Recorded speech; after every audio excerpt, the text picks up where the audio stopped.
kita semua. Saya Mutiara Rahma. Di sini saya akan menjelaskan tentang kepemimpinan pendidikan. Nah, berbicara tentang kepemimpinan adalah sikap individu yang memimpin berbagai kegiatan kelompok terhadap tujuan yang akan dicapai bersama-sama.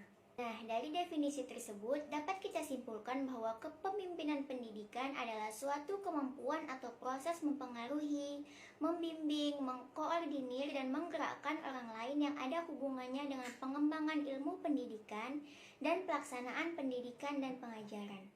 Setelah mengetahui definisi dari kepemimpinan pendidikan, sekarang saya akan membahas tentang keterampilan kepemimpinan pendidikan.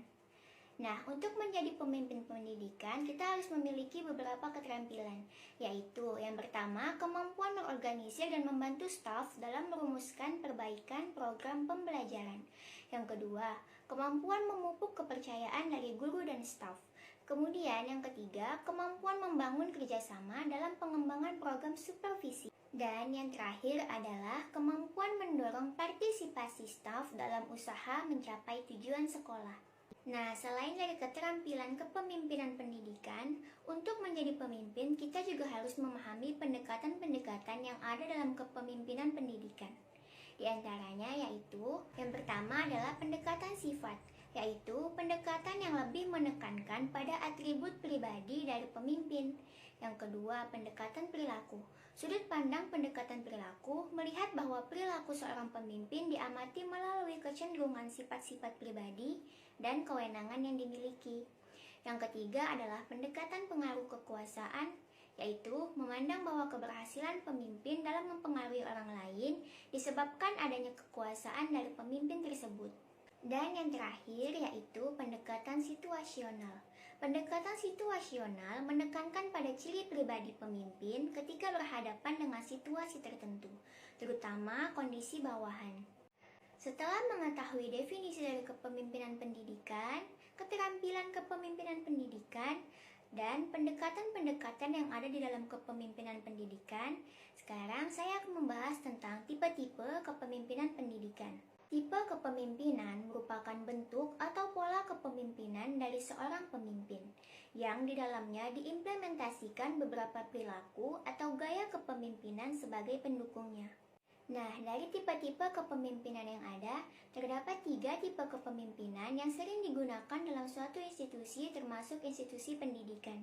Di antaranya yaitu yang pertama, tipe kepemimpinan demokratis ditandai dengan adanya partisipasi dalam penentuan tujuan serta perpaduan berbagai pendapat atau pikiran untuk menentukan cara-cara terbaik dalam pelaksanaan pekerjaan.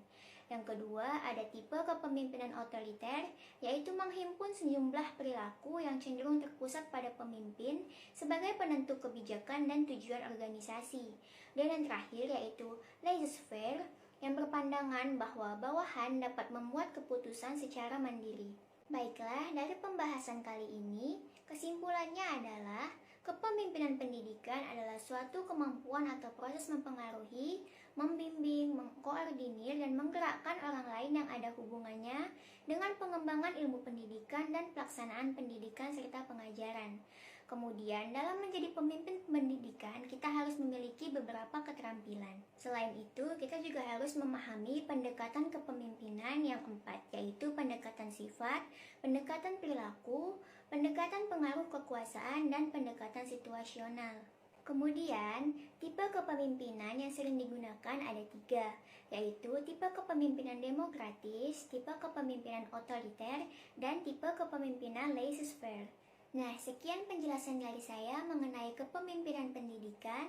Terima kasih. Assalamualaikum warahmatullahi wabarakatuh.